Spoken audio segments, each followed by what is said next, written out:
마태복음 4장 1절과 2절 우리 한 목소리로 같이 읽겠습니다. 그때에 예수께서 성령에 이끌리어 마귀에게 시험을 받으러 광야로 가사 40일을 밤낮으로 거기까지입니다. 그 다음이 궁금하신 분들은 수요일날 오시면 되겠습니다. 오늘 고난주간을 앞두고 요한복음 강해를 잠시 내려놓고 오늘 시험 받으신 예수라는 제목으로 하나님 말씀 나누기를 원합니다. 요즘에는 저 때와 달라서 중학교 2학년이 되어야 학교에서 이제 중간고사, 기말고사를 친다고 합니다. 저희 집 큰아이가 이제 올해 중2가 되었는데 안 그래도 얼마 전에 살짝 물어보니까 약간 긴장하고 있는 듯한 느낌을 받았습니다. 이제 시작이고 앞으로 이 아이가 맞닥뜨려야 될 그 시험을 생각해 보니까 한편으로 참 그 고생길이 안쓰럽게 느껴지기도 했습니다. 살아가면서 사람이 거쳐야 될 여러 가지 시험들이 있죠. 거기에 비교하면 이제 막 중학생이 치르는 시험은 지극히 작은 것처럼 보일 수 있습니다. 그러나 어떤 종류의 시험이든 그 시험의 당사자가 느끼는 부담감에 대해서 제3자가 그것은 크다 혹은 작다라고 평가할 수는 없습니다. 누구든 시험 앞에 서게 되면 부담을 느끼게 됩니다. 긴장하게 됩니다. 저는 직장 생활을 하다가 30대에 뒤늦게 이제 신학교를 가는데요. 결혼을 그때 막 했었고 또 주중에는 신대원이 있었던 수원으로 또 주말에는 제 고향인 부산으로 내려가서 사역과 또 가정생활을 병행해야 했습니다. 특별히 이 학기 말이 되면 교회의 사역과 과제와 또 기말고사 등이 모든 것들이 이렇게 사람에게 몰려도 되나 싶을 정도로 저한테 막 이렇게 몰려오는데 체력적으로 참 힘든 그 고비들이 있었습니다.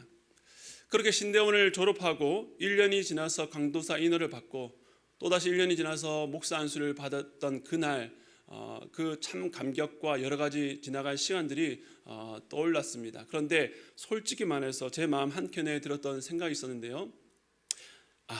드디어 내 인생의 시험은 끝이다 라고 하는 안도감이었습니다. 그런데 사실 이후에 시험에는 끝이 있습니까? 끝이 없죠. 물론 어떤 고사라는 이름과 또 합격과 불합격이라는 결과가 붙지는 않지만 매 순간순간이 저에게는 시험과 같은 압박이 있습니다. 사실 우리 인생은 끝나지 않은 시험의 연속이라고 할 수 있습니다. 여기서 누구든 예외는 없습니다. 우리를 당혹스럽게 하는 것은 우리가 예수를 믿고 신앙생활을 잘하면 할수록 우리의 기대와는 달리 이 시험과 유혹의 위력이 줄어들지를 않고 어떤 면에서는 예전보다 강하게 우리에게 다가온다는 것입니다. 그런데 우리가 갖는 기대가 무엇입니까? 지금 비록 내가 연약하여서 유혹에 넘어지고 때로는 시험에 빠지기도 하지만 내가 좀 더 열심히 말씀 읽고 기도를 잘하면 앞으로는 유혹과 시험이 와도 그 앞에 아무 문제가 없겠지, 끄떡 없겠지라고 하는 생각입니다. 그런데 제가 여러분께 미리 말씀을 드립니다. 그런 기대일랑 아예 접어두시기 바랍니다. 그런 생각은 성경이 아니라 저기 불교에서 말하는 평정심, 이 무아와 무욕의 상태일 것입니다. 그리스도인은 신앙생활을 하면 할수록 그런 유혹과 시험에서 떠나 자유로운 것이 아니라 오히려 더 치열한 시험의 현장에 들어가서 날마다 부딪혀 싸워야 됩니다. 왜 그렇습니까? 성경에서는 예수를 믿지 않는 사람에 대해서 영적으로 죽은 상태에 있다라고 말합니다. 죽은 자들은 감각이 없습니다. 그러므로 싸움도 없고 시험도 없습니다. 누가 싸울 수 있고 누가 시험을 받습니까? 살아있는 자에게만 가능한 것입니다. 우리가 예수를 알아가면 알아갈수록 영적으로 더욱 민감하게 됩니다. 이전에는 마음이 강팍하여서 죄로 여기지 않았던 일들도 이제는 내 신앙 양심을 찔러 괴롭게 하는 것을 느낍니다. 이제는 그냥 넘겼던 일도 하나님 앞에 회개할 일이 되는 것입니다. 그러므로 여러 일들로 말미암아 시험을 받아서 마음이 괴로울 때에 그냥 내가 신앙이 약해서 그렇다라고 치부하지 마시기 바랍니다. 무엇 때문에 이런 일이 일어난다고요? 살아있기 때문에 그렇습니다. 죽은 자들은 시험받지 않습니다. 우리 옆에 분들에게 한번 이렇게 말해볼까요? 살아있기 때문에 그렇답니다. 살아있기 때문에 그렇답니다. 네. 혹시 옆에 조는 분이 있다면 깨워주시기 바랍니다. 살아있을 수 있도록. 그렇다면 피할 수 없는 시험 앞에서 제대로 반응하는 법을 배워야 됩니다. 먼저 우리를 괴롭히는 시험과 유혹에 대해서 두 가지 양극단이 있습니다. 먼저는 그 위력을 과대평가하는 것입니다. 유혹과 시험을 과대평가해서 절대 이길 수 없다라고 여깁니다. 그래서 늘 시험이 오면 자포자기하고 싸워볼 생각도 하지 않고 넘어진 뒤에는 자기를 비하합니다. 여기에 반대편은 그 위력을 과소평가하는 사람들이 있습니다. 시험을 가볍게 여기고 설사 넘어졌다 할지라도 그만한 일로 힘들어하거나 신경 쓸 필요가 없다라고 말합니다. 지나친 낙관론입니다. 그러나 성경은 시험에 대해서 지나친 과대평가나 과소평가 모두를 배격합니다. 예수 그리스도를 믿는 우리는 시험에 늘 넘어지도록 결정된 존재도 아니고 늘 넘어지는 것을 당연히 여길 존재도 아닙니다. 그렇다면 시험에 대한 두 가지 양극단 사이에서 우리는 어디에 위치해야 할까요? 오늘부터 시작되는 또한 이번 주 중에 있는 고난주간 3일간의 저녁 집회를 통해서 이 부분에 대해서 함께 생각해 보기를 원합니다. 오늘은 시험에 대한 서론이며 3일 동안에 예수님께서 받으신 그 세 가지 시험에 대한 주님의 반응을 통해 시험을 이기신 예수 그리스도의 이야기가 우리의 이야기요 우리의 응답이 되기를 바랍니다. 그렇다면 오늘 본문 다시 보겠습니다. 마태복음 4장 1절 함께 읽겠습니다. 시작.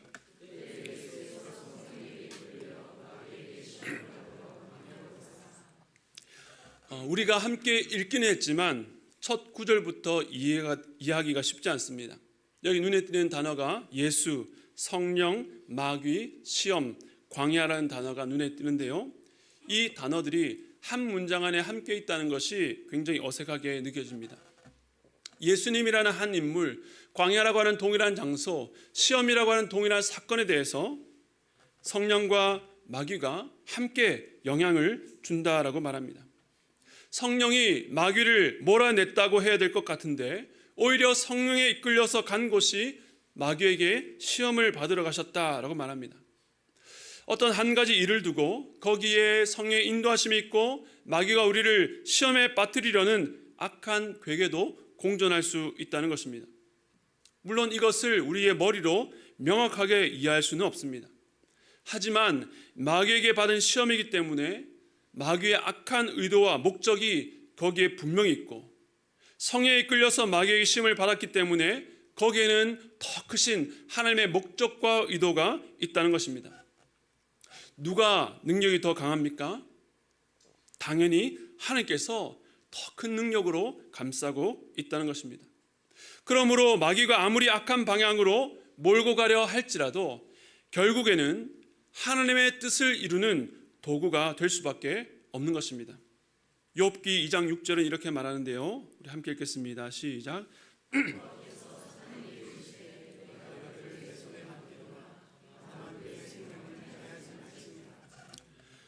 욥이 당한 고난은 분명히 사단이 일으킨 시험이었습니다. 그가 당한 일들은 우리가 보기에 선한 것이라고는 전혀 찾아볼 수 없는 고통이요 아픔이었습니다. 당연히 겪지 않는 것이 훨씬 나아 보이는 일들입니다. 그런데 그 악한 사탄이 하는 일에 대해서 하나님의 말씀이 무엇입니까? 다만 그의 생명은 해하지 말지니라. 앞서 1장에서도 하나님께서 사단에게 욥의 소유물은 허락하시면서 다만 그의 몸에는 손을 대지 말라고 하셨습니다. 이처럼 사단은 하나님의 허용 안에서만 일할 수 있습니다.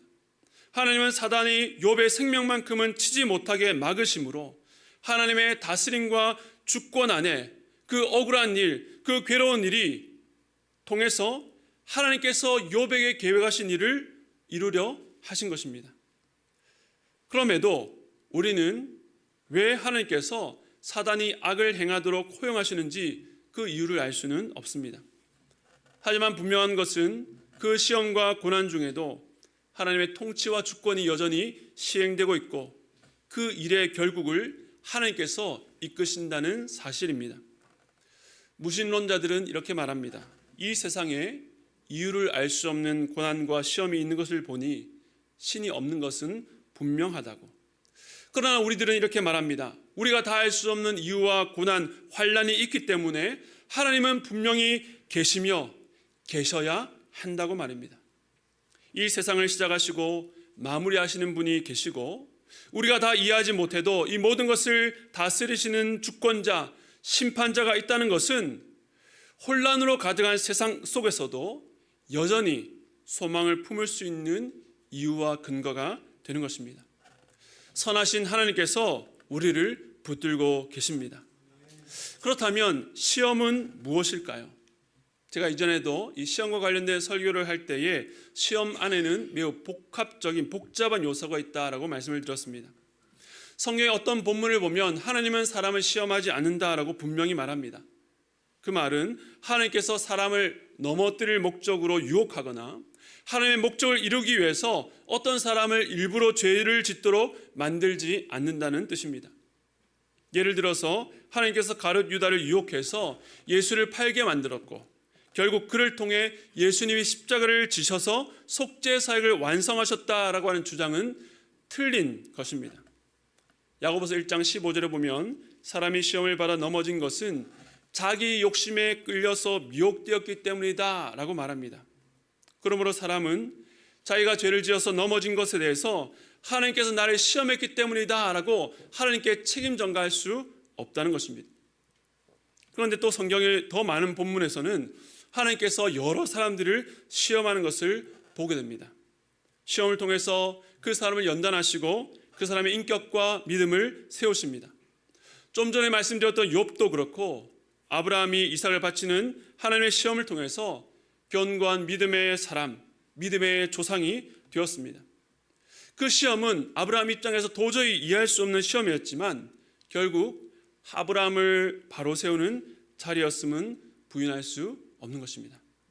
뿐만 아니라 야곱, 요셉, 모세, 이사야, 예레미야, 다니엘 많은 하나님의 쓰임받은 사람들이 각자의 시험을 통해서 하나님의 사람으로 세워졌다는 것입니다.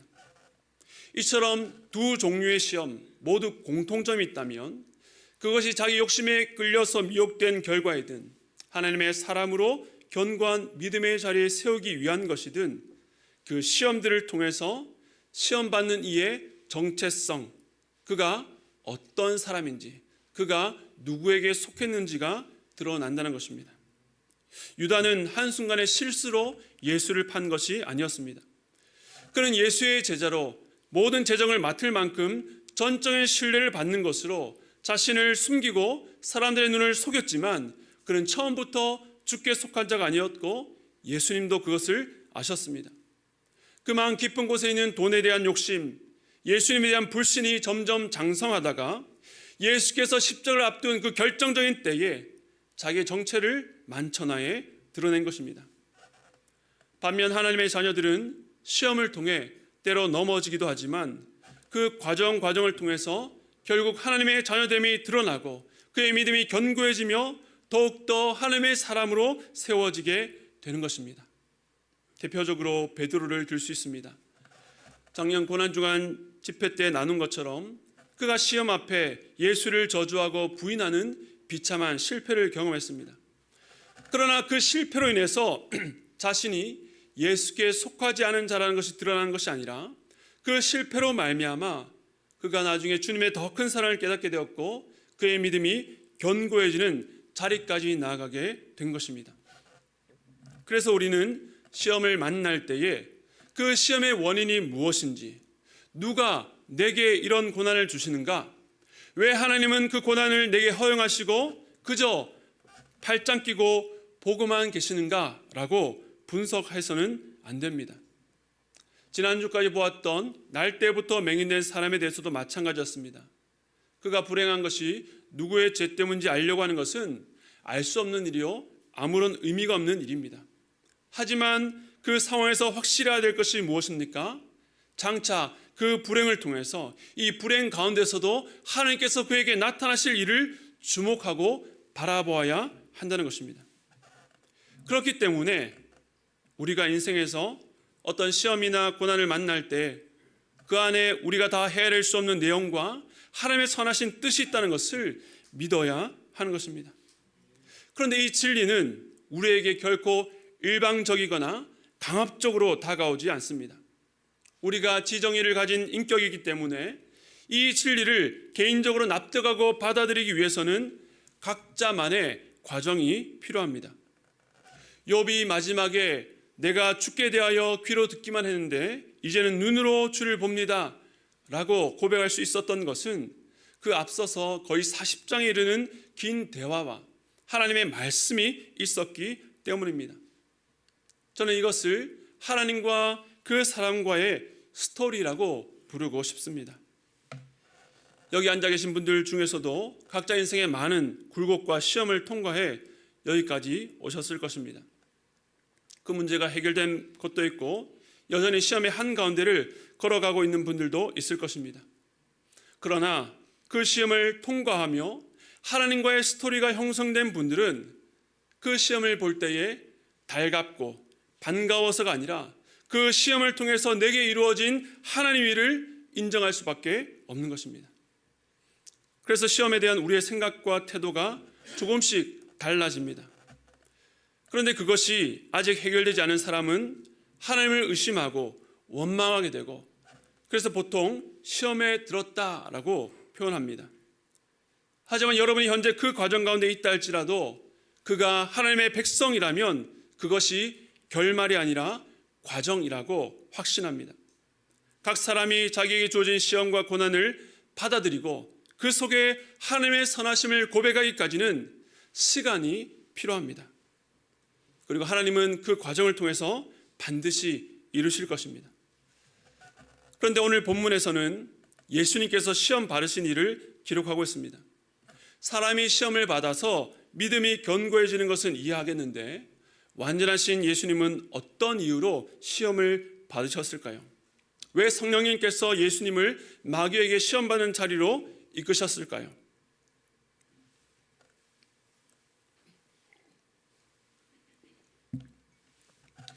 예수님은 지금 시험받는 자리에 누군가를 대표하는 자격으로 서 있습니다.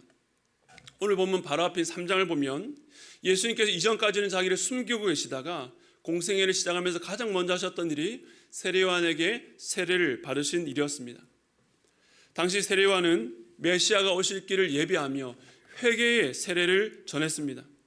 그러므로 이 세례를 받는다는 것은 자신이 죄인임을 고백하는 것입니다. 그런데 죄가 없으신 예수님께서 공적 사역을 시작하시면서 굳이 왜 죄인의 자리에서 세례를 받으셨는가? 그것은 바로 죄로 인해서 죽을 수밖에 없는 인간을 대표하기 위해서였습니다. 예수님은 죄가 없으셨지만 그 죄인의 자리에 서서 인간을 구원하는 사역을 본격적으로 시작하시려고 한 것입니다. 그리고 마지막에 예수님이 지신 십자가에서 그 모든 죄인을 대표해서 친히 모든 사람들의 죄를 담당하셨습니다. 그러므로 예수님은 우리를 대표해서 세례를 받으셨고 우리를 대표해서 시험 받는 자리로 가신 것입니다. 이것이 세례에 이어서 우리의 구원을 위한 예수님의 두 번째 발걸음이었습니다. 특별히 주님의 시험은 역사적으로도 중요한 의미가 있습니다. 오늘 본문에 나오는 마귀, 시험, 광야, 40일이라는 단어를 보면 성경 앞에 있는 두 가지 사건이 떠오릅니다. 먼저 마귀의 시험이라고 하는 말에 아담과 하와가 에덴 동산에서 뱀에게 받았던 그 시험이 떠오르고 광야에서 40일간 금식은 이스라엘 백성들의 40년간의 광야 여정을 연상케 합니다. 즉 예수님은 메시아로 오셨지만 인간의 대표자로 세례를 받으신 뒤에 광야에서 40일간 금식하시고 이 마귀에게 시험을 받으심으로 의도적으로 에덴 동산의 시험 앞에 서 있었던 최초의 인간과 이스라엘 백성이 가나안 땅에 들어가기 전 광야에서 겪었던 그 시험을 재현하고 있는 것입니다. 목적은 하나입니다. 그들이 실패한 것을 뒤바꾸기 위해서입니다. 죄인들이 하나님 안에 있는 영생으로 나아갈 길을 열어놓기 위해서입니다. 예수님께서는 인류 역사 가운데 인간이 실패했던 에덴 동산의 시험, 광야의 시험을 뒤엎어 승리로 바꾸시기 위해 스스로 시험 받는 자리로 들어가신 것입니다. 창세기 2장 8절은 이렇게 말합니다. 함께 읽겠습니다. 시작.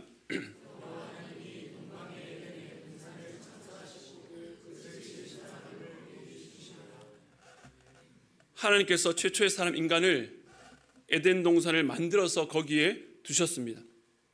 거기는 부족함이 없는 모든 것이 충만한 곳이었습니다.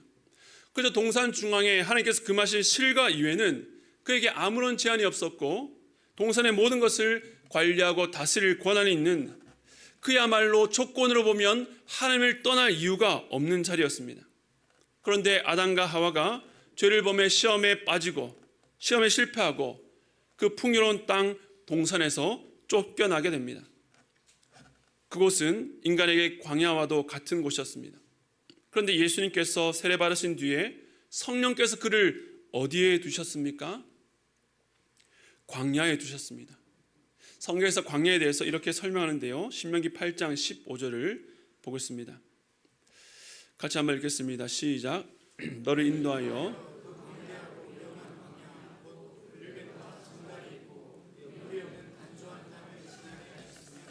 또 너를 위하여 단단한 반석에서 물을 내셨으며. 네, 이 말씀 색깔 있는 부분을 보시면 광야는 광대하고 위험한 곳, 불뱀과 전갈이 있고 물이 없는 간조한 땅이라고 말합니다. 그런데 저와 여러분이 살아가는 이 세상이 환경이 그렇지 않습니까? 광대하고 위험합니다. 주변에 우리를 위협하고 괴롭히는 위험들이 자기 정체를 다 드러내놓고 활동하는 것이 아니라 불뱀과 전갈처럼 곳곳에 숨어 있다가 어느 순간에 우리에게 치명상을 입힙니다. 그리고 그 독이 점점 몸에 퍼지는 것처럼 인생에서 만났던 그 어려운 일들이 우리의 관계와 시간과 신앙과 재능과 꿈마저도 점점 병들게 만드는 것입니다. 또한 광야는 생존에 필요한 것들이 부족하여 불안한 땅입니다. 어디서 물과 먹을 것을 구해야 되는지 끊임없이 찾아야 됩니다. 그런데 예수님께서 시험에 실패한 우리들을 위해서 친히 그 광야로 나가셨습니다. 인간이 실패한 바로 그 자리, 인간이 쫓겨난 그 광야에서 승리하셔서 그 광야에 버려진 채로 살아가는 우리를 다시금 하나님 곁으로 인도하시기 위해서 친히 광야로 나가신 것입니다. 이스라엘 백성들의 40년 광야 생활은 어땠습니까? 이스라엘 백성은 그 40년 동안 철저하게 하나님을 배반하고 불신했고 시험에 실패했습니다. 이스라엘을 출애굽시켰던 모세조차 그의 연약함으로 인해서 광야에서 죽어 가나안 땅에 들어가지 못했습니다. 그러나 주님은 그 광야에서 이스라엘이 실패했던 것들을 뒤집어 승리로 이끄실 것입니다.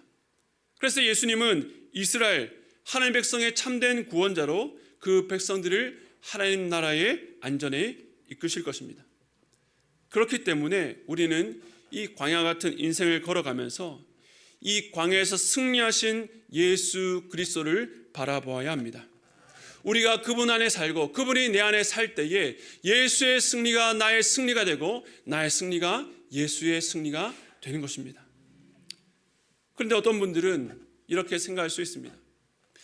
예수님에게 시험은 너무 쉬운 것 아닐까? 그분은 하나님이시고 능력이 무한하니까 그분께 시험을 과연 시험이라고 할 수 있는가? 그냥 신용만 하는 것, 그냥 통과 의례 정도 절차라고 폄하하는 것입니다. 그러나 오늘 말씀 다시 보십시오. 마태복음 4장 2절 같이 읽겠습니다. 시작.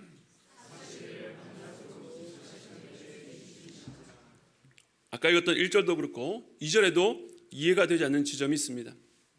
예수님께서 40일간 밤낮으로 금식하신 뒤에 성령에 충만해지거나 어떤 특별한 능력을 받은 것이 아니라 그저 줄이셨다라고 말합니다. 약간은 맥이 빠지는 말입니다.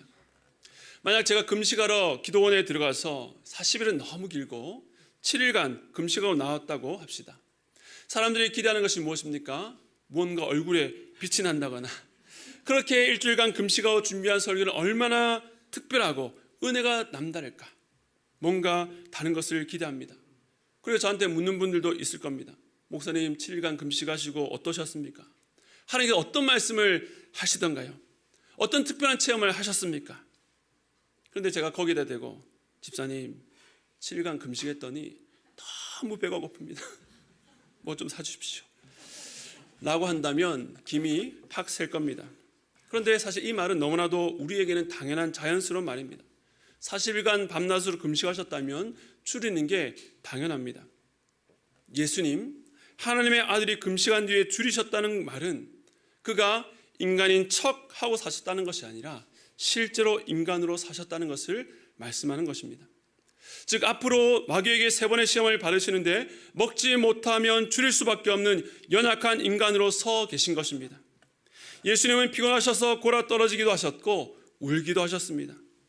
즉 예수님이 받으신 시험, 그가 이루신 승리를 볼 때에 에이, 예수님이니까 승리했지 우리는 못해가 아니라 예수님이 우리와 똑같은 성정을 가지고 사단의 시험을 이겼다는 것이 중요합니다. 즉 예수님께서 시험의 장소에 들어갈 때에 하나님이라는 지위, 계급장을 다 떼고 인간으로 들어가셔서 그 시험에서 승리하셨다는 것입니다. 저는 오늘 말씀을 준비하면서 예수님께서 시험 받으셨다, 이 말이 참 은혜가 되었습니다. 예수님께서 십자가에 못 박히셨을 때에 그 세포 하나하나가 전해오는 육체의 극심한 고통을 다 받으셨습니다. 뿐만 아니라 그 비참함, 죄가 있는 자라도 자신의 죄를 들켜서 사람들에게 손가락질 받을 때에 괴롭고 억울한데 죄가 하나도 없으신 분이 정죄당해서 사람들로부터 손가락질과 침뱉음과 매맞음을 당할 때 겪었던 수치심과 모멸감은 우리가 감히 상상할 수 없습니다. 무엇보다 온 인류를 향한 하나님의 진노를 주님께서 온전히 다 받으시고 하나님으로부터 버림받는 영적 고통을 겪으셨습니다. 우리가 경험하는 그 이상의 고통을 주님은 실제로 겪으신 것입니다. 그 십자가의 고통이 실제였다면 그분의 피곤함, 배고픔도 실제입니다. 그런 척만 하신 것이 아니라는 것입니다. 그분의 시험 받으심도 실제입니다. 그분께는 어떤 고민도 할 필요가 없고 자판기처럼 말씀이 자동으로 툭툭 튀어나와서 사단을 몰아낸 것이 아니라 죄는 없으셨지만 인간이 지닌 모든 약함을 그대로 지시고 받은 시험이었습니다. 정말로 그럴 필요가 없으신데 예수님은 시험받는 자리까지 실제로 가신 것입니다. 왜 그러셨을까요? 히브리서 2장 18절 이렇게 말합니다. 함께 읽겠습니다. 시작.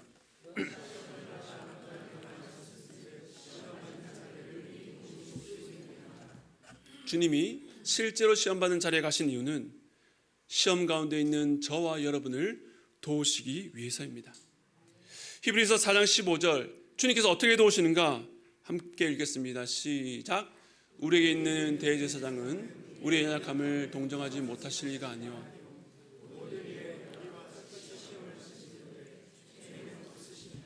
아멘. 우리 예수님은 저 하늘 위에 앉으셔서 시험받는 우리를 아래로 내려다보면서 야야 오른쪽 뒤로 한 칸 앞으로 무릎 꿇어 왜 내 말 안 들어 이렇게 명령하시는 분이 아닙니다. 그것을 주님이 먼저 시험을 받으셨습니다. 그것을 다 체험하시고 이제는 시험 받는 자들을 능히 도우시는데 어떻게 해요? 우리의 연약함을 동정하십니다. 여기서 연약함이라고 하는 것은 우리 육신의 질병과 약함, 아픔, 우리 정서적인 약점들, 나약한 기질, 비겁하고 상처받은 마음까지도 다 포함됩니다. 여러분이 가진 모든 연약함을 주님께서 동정하신다. 옛날 성경에서는 체휼하신다라고 번역했는데 이것이 더 잘된 번역 같습니다. 왜냐하면 동정하다는 말의 헬러 쉼파테오는 함께라는 뜻을 가진 쉼과 경험하다는 뜻에서 파생한 이 파테오의 합성어이기 때문에 그렇습니다.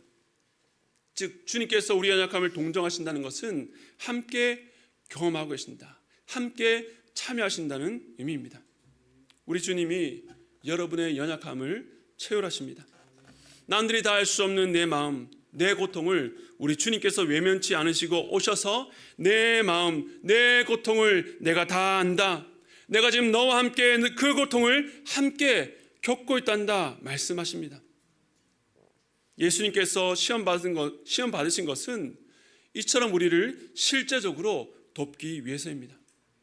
그러나 세상은 왜 신이 어리석게 시험을 받냐고, 왜 대신 고난을 받고 죽어야 되는지, 그렇게 약한 신을 왜 믿느냐고 조롱합니다.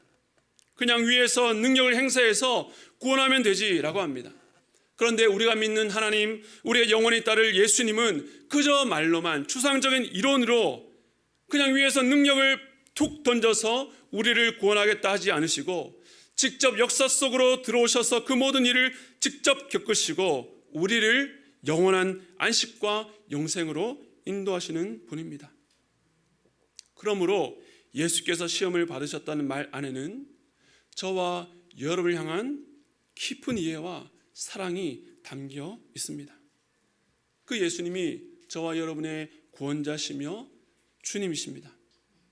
혹시 지금 시험 가운데 마음이 어려운 분들 계십니까? 저는 여러분의 인생에 왜 그런 시험이 왔는지 모릅니다. 그러나 오늘 말씀에 의지해서 말씀드립니다. 여러분은 혼자가 아닙니다. 예수님이 여러분 앞서 시험을 받으셨고 지금 예수님께서 그 시험으로 인해서 연약해진 여러분이 겪는 고통을 함께 겪고 계십니다. 그리고 그분이 시험에서 승리하셨기 때문에 주 안에서 우리는 반드시 승리할 것입니다. 어떤 방식으로 언제 승리할지는 모르지만 분명한 것은 반드시 승리한다는 것입니다. 우리 마지막으로 히브리서 5장 8절과 9절 읽겠습니다. 시작.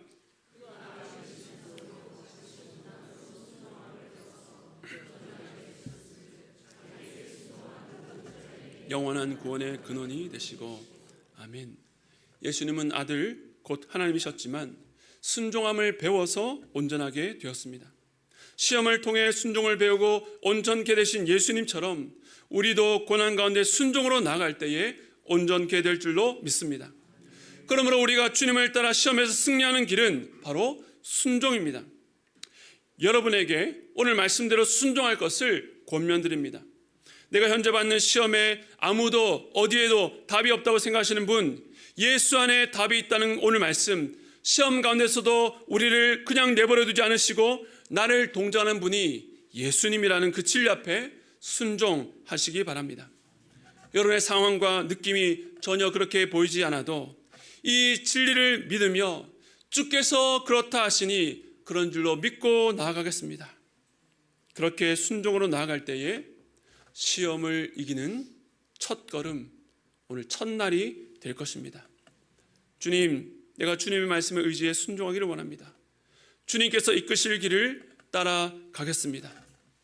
그렇게 순종으로 나아가 시험에서 승리하는 저와 여러분 되시기를 주님의 이름으로 축복합니다.